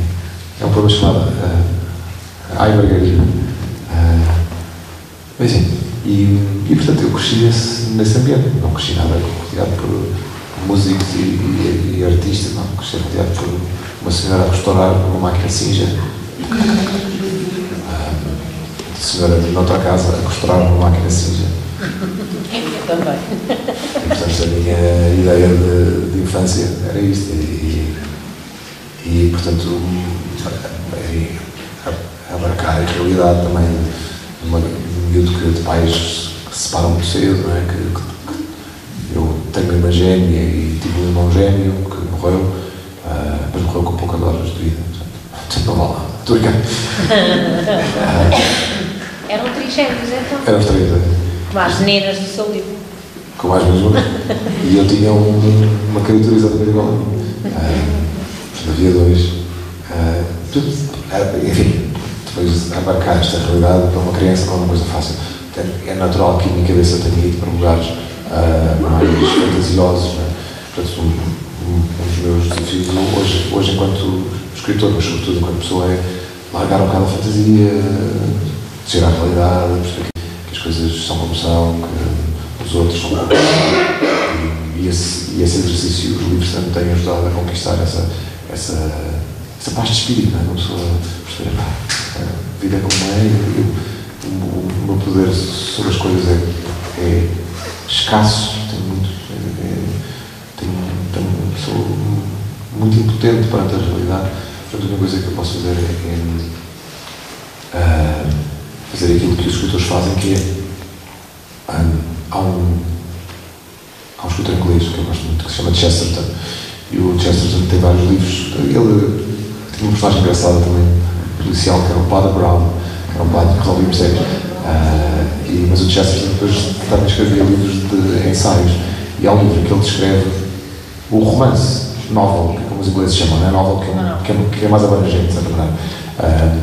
Ele diz que o romance é como um tipo que sai de Southampton no seu barco em direção aos mares do sul, que se chamava os mares do sul nesses tempos, agora será o Caribe. Mas por um erro da bússola, o barco dá a volta à ilha de Inglaterra e volta ao Southampton. Ele diz que o romance é praticamente isto, é uma pessoa chegar a um sítio novo com o terror do desconhecido e depois perceber que afinal nunca saiu de casa. E o consolo daquilo que nos é familiar. Eu, quando me lembro de ler, quando era miúdo e quando era adolescente, etc., era precisamente essa sensação. Era também entrar num território aterrador por ser completamente desconhecido. Ao mesmo tempo, aquilo é profundamente familiar, porque as emoções humanas são todas as mesmas.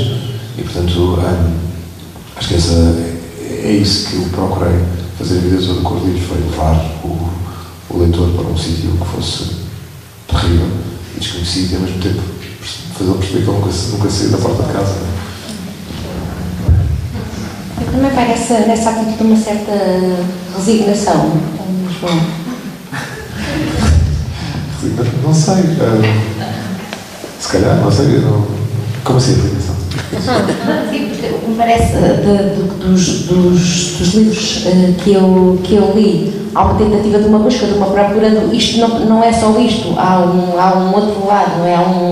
Há um outro lado de verdade, sem trazer para aqui nenhuma perspectiva de religião, nem de. Há um outro lado, e é esse lado que se busca, que fica muito longe desse território a que se referia agora.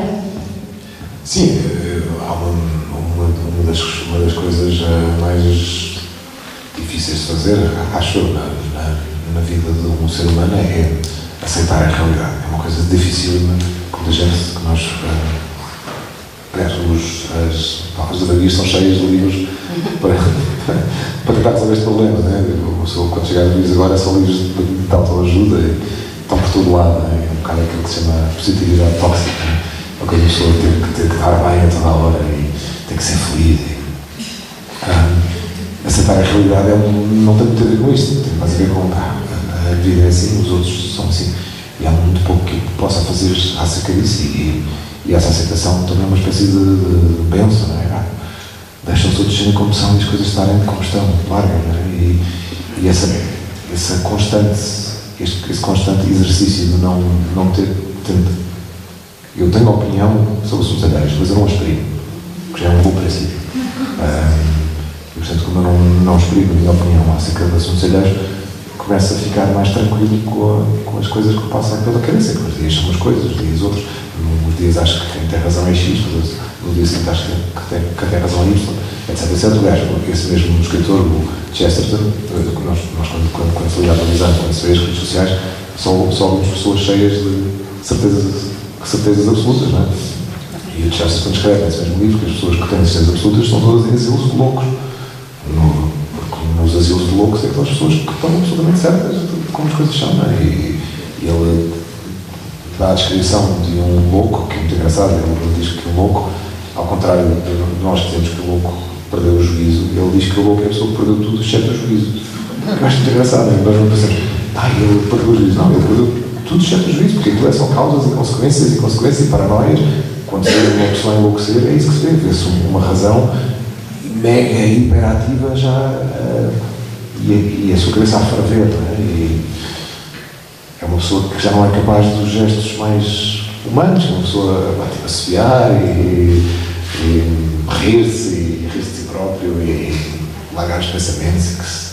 Pronto. Assobiar para o ar também, não é? Isso, claro, isso coisa tudo. Portanto, quanto mais eu observo a realidade, mais vejo isto a acontecer. Mas, ok, pronto, então se calhar este é um mundo no qual é muito difícil para mim. É muito complicado uma pessoa abarcar esta realidade tal como ela é e aceitá-la. Portanto, havia um outro lugar onde eu podia, de certa maneira, viver as coisas que não posso viver aqui, não é? E os romances também servem para isso. Claro. Os livros. Claro. Não sei se... Uma pergunta, por favor. Olá. Como é que chamas? Susana.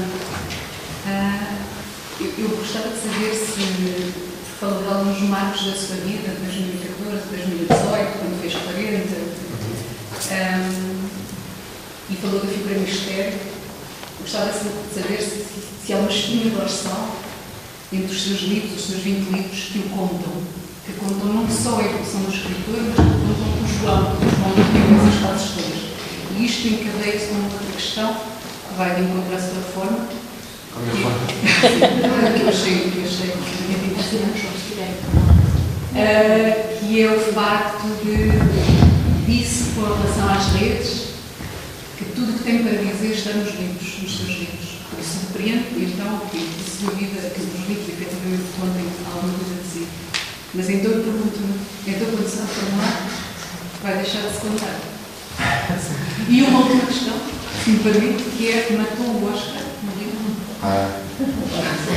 Não, acho que uma das coisas que eu gostava de fazer quando me reformar é ir à Serra Nevada matar o Oscar. Bom final de carreira. Coisa boa. Eu não me lembro da primeira pergunta, desculpa. Sim. Essa é uma pergunta que muitas vezes eu ouço que é, por exemplo, qual é o livro que mais gostas, não é? Ou o livro que mais gostaste de escrever, ou que livro é que mais te identificas. E houve uma altura da vida em que eu, de facto, consegui pensar, pronto, é o próximo, ou é o que vem aí, ou é o que eu estou a escrever agora. Depois houve um momento ali, uma mudança, talvez também por volta de 2014, há 10 anos, que as coisas começaram a mudar, também do ponto de vista literário, e eu comecei a olhar para isto tudo como uma espécie de onda. Já não consigo dizer se gosto mais deste. Sim, há ali algumas coisas que eu acho que são. Podiam ter sido melhores, mas comecei a ver os livros como uma parte, todos parte da mesma sinfonia. São todos andamentos. O próximo é mais um andamento da sinfonia que ando a escrever desde não sei quando. E a verdade é que vejo as mesmas coisas assim. Já não consigo distinguir muito entre os sentimentos que tenho sobre a felicidade, do ano sabático, das 3 vidas, dos dias contados, do ano. Já não consigo. E portanto, para mim é tudo parte de uma mesma onda que vai contando um bocadinho a história da minha psicologia também, não é? da minha relação patológica com as coisas, não é? Como toda a gente tem pautas, está cá para toda a gente, não é só para mim, só para os escritores, pautas como condição fundamental da narrativa, que também é a nossa vida, o problema narrativa, não é? E pautas na sua origem é sofrimento, não é? Mas uma pessoa usa a evolução etimológica das palavras para levá-lo para outros lugares, e para lugares até que são contraditórios. Por exemplo, os meus sobrinhos mais velhos andam todos apaixonados, pautas tem a mesma origem, não é? A palavra. Eu não posso dizer ao meu sobrinho mais velho que ele está tão apaixonado pela Mariana ou pela Leonor, ou como é que raio se chama, que aquilo vai acabar mal, não é? Não posso dizer, olha, isso que estás a fazer, isso que estás a sentir é sofrimento. Tem a sua raiz nesta palavra e por alguma razão a paixão é uma doença do espírito. Mas não posso dizer, olha, tu estás doente, vais ficar aqui em casa até passar a doença. Os miúdos têm que descobrir por si próprios, não é? A verdade que é uma doença é que, quer dizer, se as pessoas andassem aos 50, 60, 70 anos pela rua apaixonadas como os miúdos de 14, o mundo não funcionava. Nós tínhamos o Paulo, a Susana, ninguém ia trabalhar, ninguém aparecia. Nós aprendemos com experiências que aquilo tem um lado patológico é interessante durante uma certa altura da vida, e depois deixamos disso, começamos a entrar em relações mais maduras, a perceber que aquele tipo de sensações já não fazem sentido, o nosso próprio corpo já não deixa. E portanto, esse lado patológico da existência é o que me interessa mais, não é? Porque a ficção é feita de conflito, não é? São forças opostas em atritos. Por isso, para mim, é tão interessante às vezes escrever sobre a adolescência ou sobre crianças a passar por aquelas fases de transição, como neste livro, por exemplo, nos Dias Contados, há uma criança que é o Dylan, que é o filho do compositor que vai, né? Dylan tem 11 anos e é uma criança sobredotada e com ouvido absoluto, que é uma maldição terrível. E, portanto, ele está num período de transição em que está a chegar à adolescência. Ainda não está lá, ainda é uma criança, mas já é uma criança. Eu gosto muito desses momentos de transição, mas e de ver a patologia de desenvolver-se e transformar-se em outra coisa. Mas o livro, pronto, só quem não tem filhos, só se vê os adolescentes é que não percebe isto, né? Que aquilo da paixão é sofrimento para toda a gente. E ele... É engraçado. Aqui, por favor. Como é que chamas? José Maria. Sobre toda a sua relação com a música, falou aqui da importância da linha melódica, que um compositor procura sempre aprender a desenvolver a linha melódica, mas na verdade não é preciso saber desenvolver bem uma linha melódica para ser um grande compositor. Aliás, grandes compositores não são grandes melodistas. Beethoven salta-nos logo à ideia. E num dos seus livros, no Ensina no Voar, sobre os telhados, existe uma personagem que é o filho da personagem principal, o narrador. Eu já o li há bastante tempo. O filho é surdo ou precisa de um aparelho auditivo, e contudo é o filho que é surdo que se interessa por música. E se calhar, do ponto de vista de um compositor, todos acabam por ser surdos, porque o compositor é que conhece como a música funciona. Talvez do mesmo modo, da perspectiva do escritor, todos sejam iletrados. E quando disse que se esforçava por fazer com que a sua editora ficasse contente por escrever aquilo que o público quer ler, como um compositor escreve a melodia que o público quer ouvir, isso é uma motivação tão importante assim, aquilo que o público quer, ou deve nascer de uma vontade de expressão interior. Pode não ser melódica. Mas o João não disse que escrevia com o público que quer ler. Disse que tinha gestos para ter leitores contentes. Foi assim a expressão. Houve um acordo que eu fiz comigo próprio quando comecei a escrever o Águas Passadas, que foi eu vou trabalhar com esta personagem, é Pilar, que é uma personagem muito difícil de se trabalhar com, porque é uma rebelde, uma personagem rebelde, e difícil, e frágil, e vulnerável, e louca, e teimosa, e obstinada, e no meio disto tudo é agente da autoridade. Portanto, é uma personagem muito complexa, e eu prometi a mim próprio que se o público não gostasse desta personagem, eu não iria insistir. Até é esse tipo de relação, não é a relação de que história vocês querem, eu não consigo. Como milhares de pessoas com oportunidades, eu não posso satisfazer ninguém, não é? Portanto, o máximo que eu posso fazer é continuar a explorar esse território, mas tinha feito esse acordo de, ok, se o público não gostar desta personagem ou não teria estes livros, eu não vou insistir, não vou. Mas por azar, por sorte minha, por azar do facto de já estou a escrever o quarto, né? Parece que não posso parar. As pessoas, o Águas Passadas foi um best-seller, próprio que chama um best-seller em Portugal. Vendeu muito e, portanto, as pessoas gostaram muito daquele livro, gostaram muito daquela personagem, depois escrevi outro, depois escrevi outro, agora estou a escrever outro, uma espécie de maldição, como o Sherlock Holmes, das nossas devidas medidas. Em relação à outra questão, uma das coisas mais interessantes desta coisa de... Não sei se tu és músico, se calhar és, pois, eu percebi desta coisa de se aprender um ofício, não é? Que tu depois começas a olhar para tudo o que seja resposta a esse ofício como... A crítica é um exemplo disso, não é? Quer dizer, a crítica para a literária são basicamente pessoas que não sabem muito bem o que é que estão a falar, nem percebem muito do assunto. Lamento dizer, mas esta é a verdade. Quer dizer, claro, 99% dos críticos da literatura nunca escreveram um romance, nunca escreveram narrativa.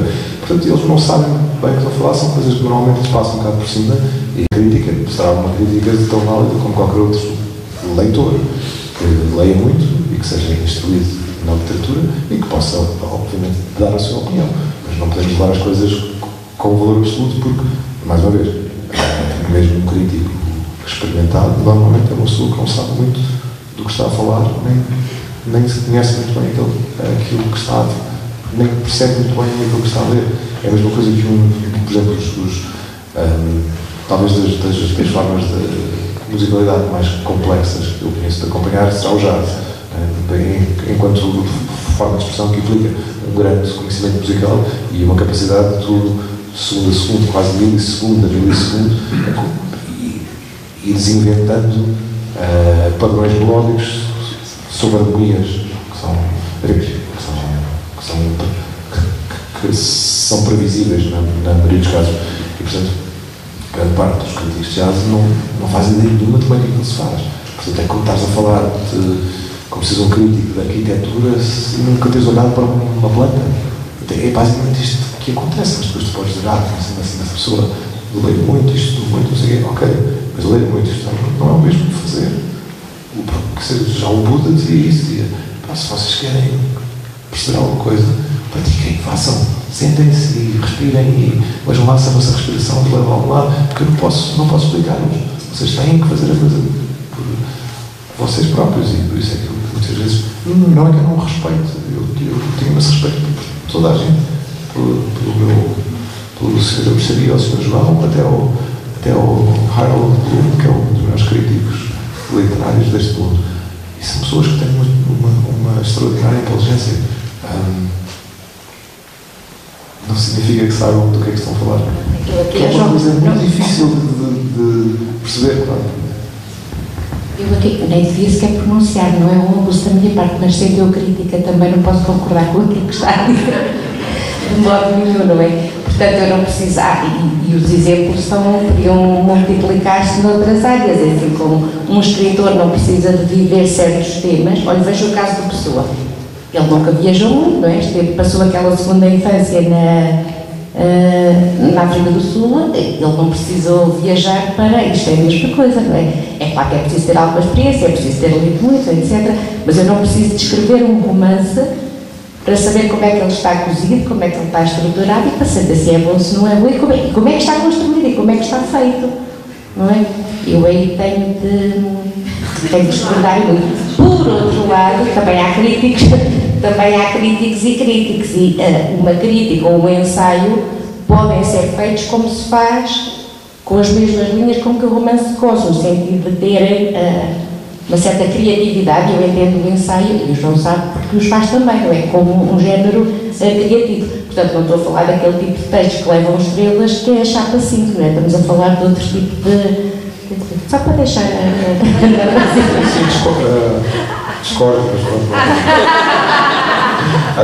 Acho que a crítica tem o seu lugar e o seu valor. Claro que sim, cada género. Mas há críticas que podem ser literárias, como ensaios também. O Eduardo Lourenço, que é o Eduardo Lourenço, não é? A experiência diz-me que...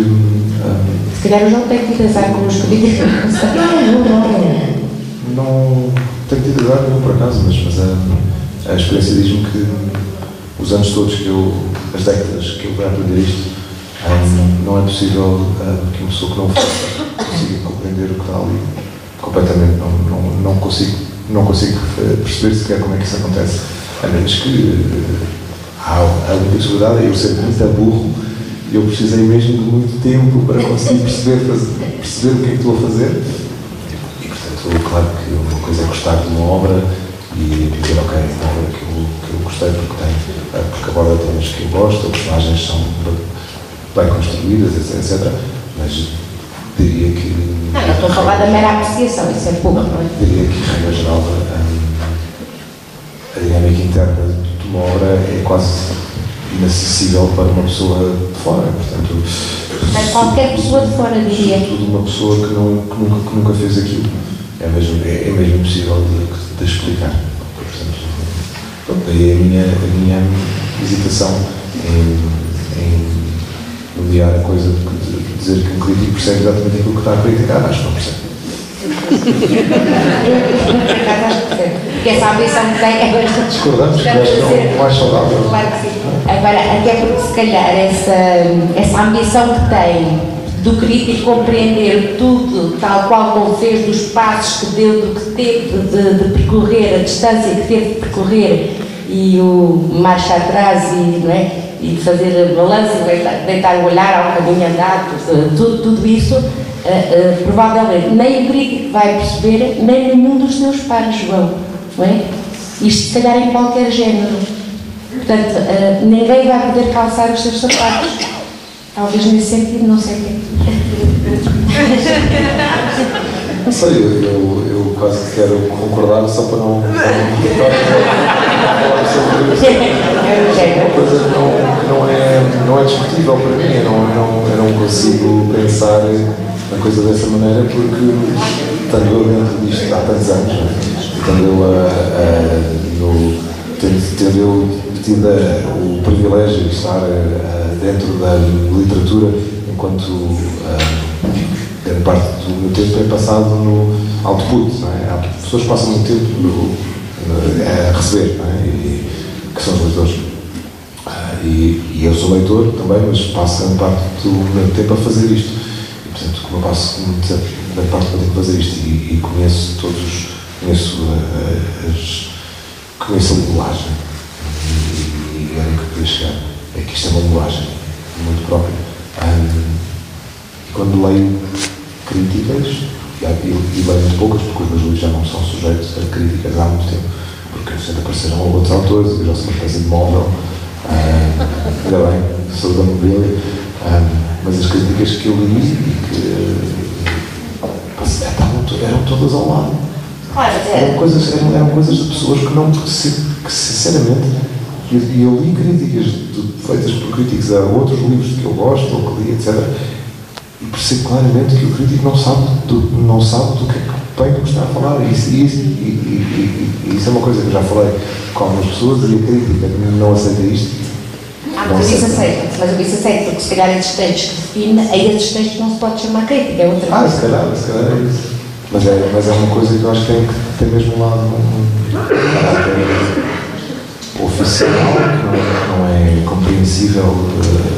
É possível avaliar o sentido estético da coisa, ou seja, é possível dizer é uma obra que eu gostei de ler, que me agradou, que gostei, etc. Mas depois, quando se entra na estrutura e na técnica e no modo como é construído e é revirado de dentro para fora, não acho que haja muita gente a compreender, exceto as pessoas que falam.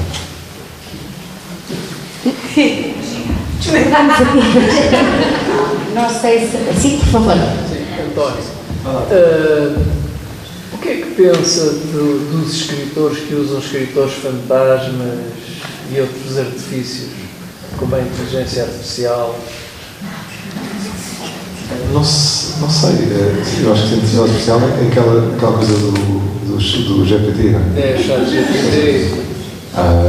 Eu perguntei ao chat, não, a minha sobrinha Rosa perguntou ao chat GPT quem era o João Tordo e eu já tinha morrido há 8 anos. Eu acho que era verdade. E ela no meu aniversário, no último, leu a voz alta aquilo que o chat GPT disse, que o João Tordo foi um escritor, não sei o quê, que morreu em 2016. Tinha morrido em 2016. Não acho que seja uma coisa muito, não sei, se calhar ajuda algumas pessoas a escrever, se calhar outras que encontram ali uma maneira de estruturar as suas obras, se calhar aquilo ajuda, não sei. Mas qual era a primeira pergunta? Era sobre o ChatGPT? Não, é sobre qual é a sua opinião sobre os escritores que utilizam esse tipo de recursos? Não sei se há outra gente que... Não sei se há muitos escritores fantasma, que esses são conhecidos. Sim, isso existe. Mas isso acho que são mais aquelas pessoas, por exemplo, são apresentadores de televisão, ou são pessoas muito famosas que querem escrever um livro e no momento usam um ghostwriter. Isso existe em toda a parte do mundo, não é uma coisa muito incomum. Acho que uma pessoa que seja um escritor mesmo, em princípio não fará isso porque quererá escrever o seu próprio livro. Eu gosto de escrever os próprios livros, não é que ser. Sim, Sim, não vou negar a mim próprio, dizer, olha, escrevo outra pessoa nos meus livros. Só para chegar à reforma, caso haja mais demanda para livros, então eu, tipo, alugo alguém, contrato alguém para escrever os meus livros. Não sei, não tenho assim, não sei, não conheço muito bem esses meandros. Mais alguma questão, por favor? Alguém que faz a vida escritas, em algum momento sente no processo criativo um conflito entre aquilo que gostaria de fazer e escrever e aquilo que os seus leitores esperam que faça e escreva. Esse conflito tem alguém que cria, alguém que está a fazer arte, existe ou pode existir? Eu diria que durante algum tempo sim, porque eu quando comecei as minhas vulnerabilidades e as minhas fragilidades enquanto escritor eram muito óbvias e muito patentes e ainda estava a tentar encontrar a minha voz e eu li alguns livros que eu achei que podia ter evitado publicá-los porque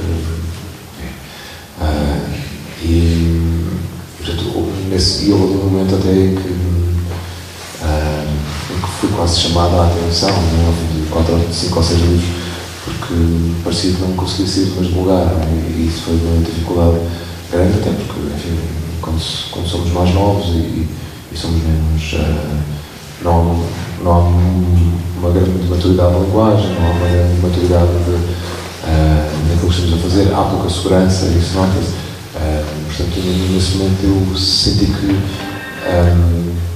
facilmente podia ter havido um divórcio mais prolongado entre mim e os leitores, mas depois aconteceu que eu já tive que me reinventar várias vezes, né, neste processo. Portanto, sei que tenho essa capacidade e agora estou a entrar na fase 3 da coisa, né? Fase em direção à reforma. Já não sou o jovem escritor, já ninguém me chama o jovem escritor, graças a Deus, porque seria mentira, mas preocupo menos, enquanto menos uma pessoa se preocupa mais, facilmente as coisas saem, né? Eu acho que é preciso uma dose grande de humildade para uma pessoa fazer este trabalho. Acho que é quase contraditório, né? Porque nós fazemos este trabalho e acabamos por ser convidados para estas coisas, não estão aqui as pessoas ouvirem, não é? Eu, quando tinha 7 ou 18 ou 22 anos, alguma vez imaginava que isto podia acontecer. Que nunca imaginaria, não é? Mas que me quero ouvir a dizer coisas? Nunca. E depois acontece, a pessoa. O risco que se corre é a pessoa ficar iludida com isso, não é? E pensar. Mas os livros são um bocado. E a relação com os leitores é um bocado como os jornais, é um bocado tipo. O que sair amanhã é o peso pelo qual tu vais ser medido. Portanto, não descurar isso, não descurar que estou sempre a aprender, não é? Que ainda sei pouco, sei um bocadinho mais do que os críticos, mas sei pouco. Estou a brincar. E portanto, esqueci de perguntas. Acabou por responder, sim. João Torto, obrigada por ter vindo aqui à Casa da Voz, gostamos muito de ouvi-lo e de conversar consigo. Nós voltamos a marcar encontro no próximo dia 20 de março. Uma boa notícia? Sim? Está vivo. Mas às vezes muda. Sim, não é uma não é muito fiável. Dizia, portanto, voltamos a marcar encontros no dia 20 de março para receber Diogo Vaz Pinto. Até lá e obrigada. Boa noite. Boa noite.